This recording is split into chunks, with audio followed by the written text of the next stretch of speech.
আসসালামু আলাইকুম everyone, welcome back to my channel জান্নাস কুকিং ওয়ার্ল্ড।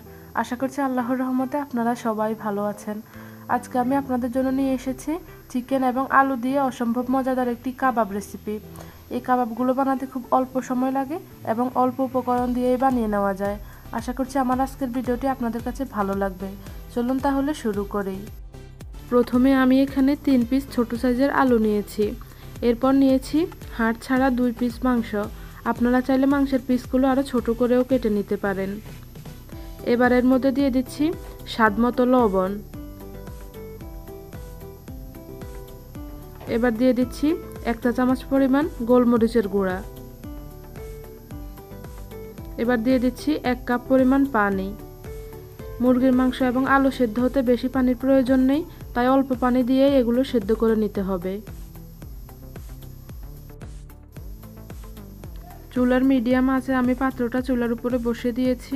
এবার আমি 5 মিনিট পর ঢাকনাটা খুলে নিচ্ছি। এবার এখানে দিয়ে দিচ্ছি 1/2 চা চামচ পরিমাণ রসুন বাটা এবং 1/2 চা চামচ পরিমাণ আদা বাটা।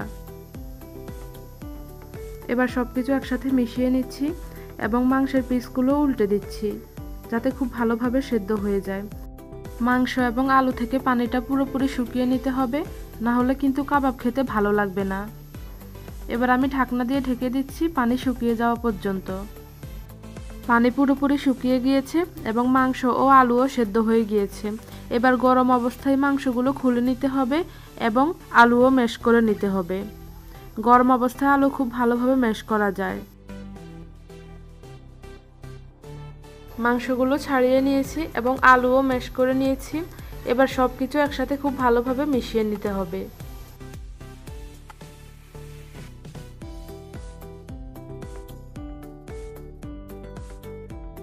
মাংস এবং আলু খুব ভালোভাবে মিশিয়ে নিয়ে এবার আমি এখানে দিয়ে দিচ্ছি 1 কাপ পরিমাণ পেঁয়াজ কুচি, দিয়ে দিচ্ছি 1 চা চামচ পরিমাণ গরম মশলার গুঁড়ো, দিয়ে দিচ্ছি 1/2 চা চামচ পরিমাণ জিরার গুঁড়ো এবং 1/2 চা চামচ পরিমাণ ধনিয়ার গুঁড়ো, দিয়ে দিচ্ছি 1/2 চা চামচ পরিমাণ হলুদ গুঁড়ো। এবার দিয়ে দিচ্ছি 1 চা চামচ পরিমাণ লাল মরিচের গুঁড়ো।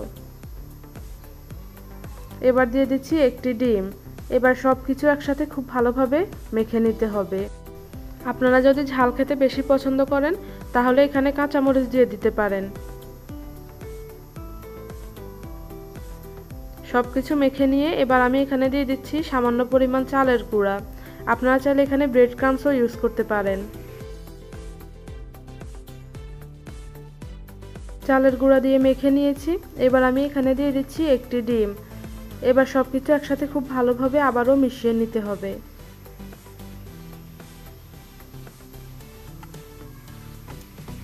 কাবাবের মিশ্রণটা রেডি হয়ে গিয়েছে। এবার হাতে কিছুটা তেল বা পানি লাগিয়ে কাবাবের শেপ দিয়ে নিতে হবে। আপনারা চাইলে ছোট কিংবা বড় যে কোনো শেপে কাবাব বানিয়ে নিতে পারেন। খুব কম সময় এবং কম উপকরণ দিয়ে কিন্তু কাবাবগুলো বানিয়ে নেওয়া যায়। আপনারা চাইলে বাসায় মেহমান আসলেও কাবাবগুলো বানিয়ে নিতে পারেন।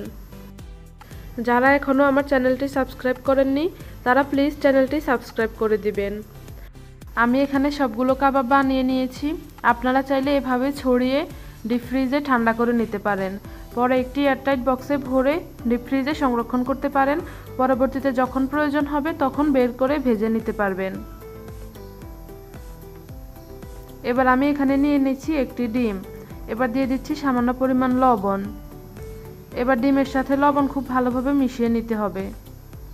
কাবাবগুলো ভাজার জন্য চুলায় আমি পর্যাপ্ত পরিমাণ তেল মিডিয়াম লো আঁচে গরম করে নিয়েছি। এবার আমি ডিমের মিশ্রণের মধ্যে কাবাব চুবিয়ে তেলে ভেজে নেব।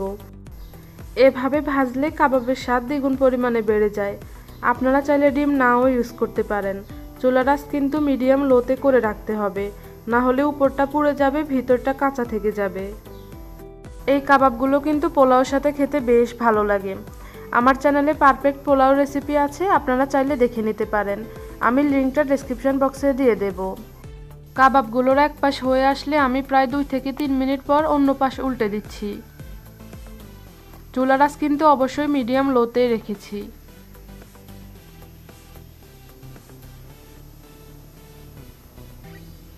আবারও 3 থেকে 4 মিনিট পর আমি কাবাবগুলোর অন্য পাশ উল্টে দিচ্ছি। দুই পাশ খুব ভালোভাবে উল্টে পাল্টে ভেজে নিতে হবে।